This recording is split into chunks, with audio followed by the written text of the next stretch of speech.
বিসমিল্লাহির রহমানির রহিম। যে যেখান থেকে দেখতে পাচ্ছেন সবার জন্য ভালোবাসা এবং শুভকামনা।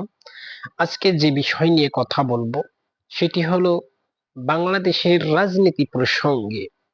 বাংলাদেশের বিএনপি চাচ্ছে যত দ্রুত নির্বাচন দিবে দেশের তত মঙ্গলময় অবস্থানে চলে যাবে, এটি হলো বিএনপির ভাষ্য।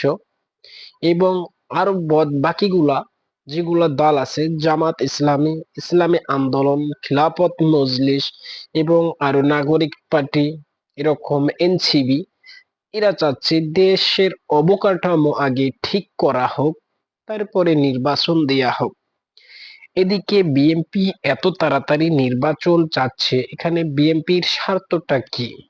এবং আমরা আরেকটা বিষয় যদি কথা বলি, সেটি হলো সমস্ত দল যেখানে চাচ্ছে আওয়ামী লীগকে নিষিদ্ধ করা হোক, এখানে আবার বিএনপি চাচ্ছে না, আওয়ামী লীগকে কোনো কর্মেই নিষিদ্ধ করা যাবে না।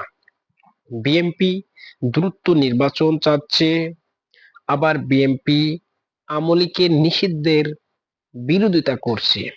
কিন্তু কেন? স্বার্থটা কোথায়? এই বিষয় নিয়ে আজকে আপনাদের মাঝে কথা বলবো। আমি মোহাম্মদ সামিউল ইসলাম জীবন। এখনো পর্যন্ত যারা আমার চ্যানেলটি সাবস্ক্রাইব করেন নাই, অবশ্যই সাবস্ক্রাইব করুন। আরো পরবর্তীতে ভালো ভালো ভিডিও পেতে অবশ্যই সাবস্ক্রাইব করুন। এখন বিএনপি কেন এত তাড়াতাড়ি নির্বাচন চাচ্ছে?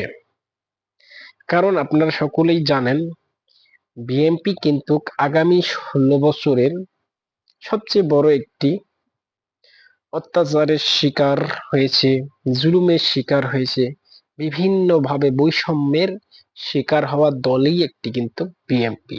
বিএনপির বড় বড় নেতারা কিন্তু বিভিন্নভাবে অত্যাচার, জেল, জুলুম, গুমের শিকার হয়েছে, এটা আমরা সকলেই জানি।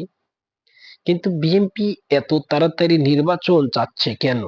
যেখানে দেশ এখন পর্যন্ত সংস্কার করা হয়নি, দেশের পরিবর্তন করা হয়নি, বিএনপি নির্বাচন চাচ্ছে, কারণটা কি?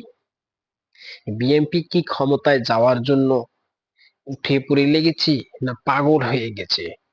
আসলে বিএনপি চাচ্ছে দেশের মধ্যে একটি সুশৃঙ্খল ফিরে আসুক।